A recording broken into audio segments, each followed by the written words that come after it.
of Social Workers and Social Service Workers, and to the 13th Annual Education Day.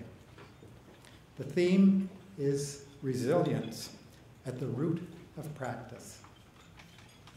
I'm pleased to announce that today's AMED will include the launch of the new Glenda MacDonald Education Series, named in honor of the college's founding registrar. Let us now begin. It's my pleasure to introduce Dr. Helena Jasek. Dr. Helena Jasek is Minister of Community and Social Services and member of Provincial Parliament for the riding of Oak Ridges, Markham. Dr. Jasek was first elected in October 2007 and re-elected in October 2011 and in June 2014. Minister Jasek has served as parliamentary assistant to the Ministers of the Environment, Health and Long-Term Care and Health Promotion. She has also been chair of the Liberal Caucus and a member of multiple standing committees, including those on public accounts and social policy. Dr. Jasek holds a medical degree and Master of Health Sciences from the University of Toronto.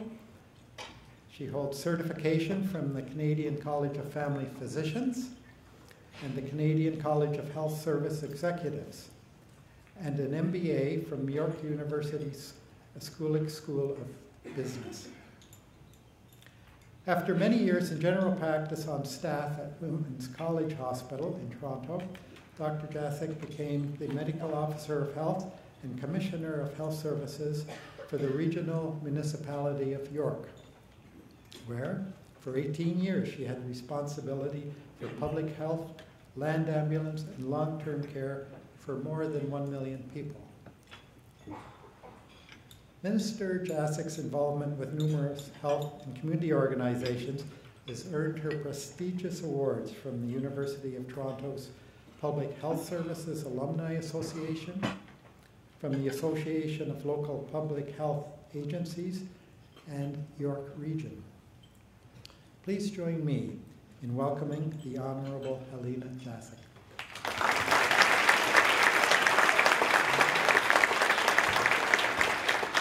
Well, thank you so much, Bob, for that very kind introduction, which serves to remind me just how ancient I am, as you list off what has been many years in what you do as well, which is public service, of course. I'm delighted to be here again this year with you. It seems amazing that it was just a year ago that I was with you. And of course, I remember well that last year we paid tribute to your founding registrar and CEO, Glenda MacDonald. And I think I certainly came to learn, and you all know, that she was truly a force in the world of social work. And I know her impact will be felt in the sector for many years to come. And so I was very pleased to hear that the college has established the Glenda MacDonald Education Series, because I'm sure Glenda would have been proud to see her name associated with your ongoing efforts to support the professional development of social workers and social service workers. Notre gouvernement reconnaît la grande importance du rôle et de l'impact que les travailleurs sociaux et les travailleurs de services sociaux jouent dans notre communauté, ainsi que les systèmes de soins de santé et services sociaux. Each of you are critical to delivering the many government supports and services to our clients. And I would venture to guess that there aren't many people in Ontario who haven't been impacted by the work of social workers and social service workers. And we know that boosting our support for important frontline workers such as yourselves results in better support for some of Ontario's most vulnerable people. And that was the reasoning behind our announcement last year of the 2-year, $1 million professional development fund to provide professional development opportunities for registered social workers and social service workers in Ontario. This fund is helping build on the expertise you have and that our programs need in order to provide strong violence against women services, provide support for individuals with developmental disabilities, and to our Indigenous populations.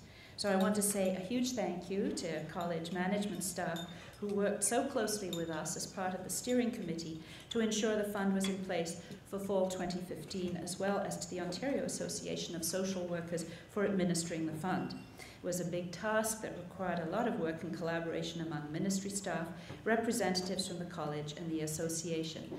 But we did it, and we started receiving applications almost immediately.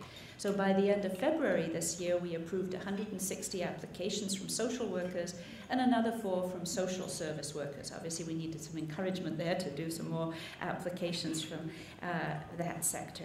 So these numbers tell me there's a real need for this kind of fund, and that's encouraging. I believe this fund is accomplishing just what we set out to do, and that was to ensure that Ontario has well-trained professional social workers and social service workers available to care for our vulnerable and complex needs populations. And so I certainly encourage you all to continue to apply for this funding. Now, I just want to make a few remarks on an issue that's of great importance to me. Whenever I see a room full of people like this, I want to talk a little bit about my responsibilities for those with disabilities, in particular those with developmental disabilities.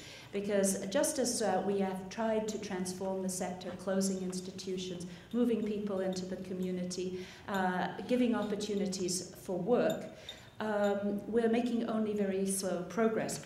Our government is committed to hiring those with physical disabilities, ensuring that there are no barriers to employment, but also, and for me this is a very important next step, those with developmental disabilities.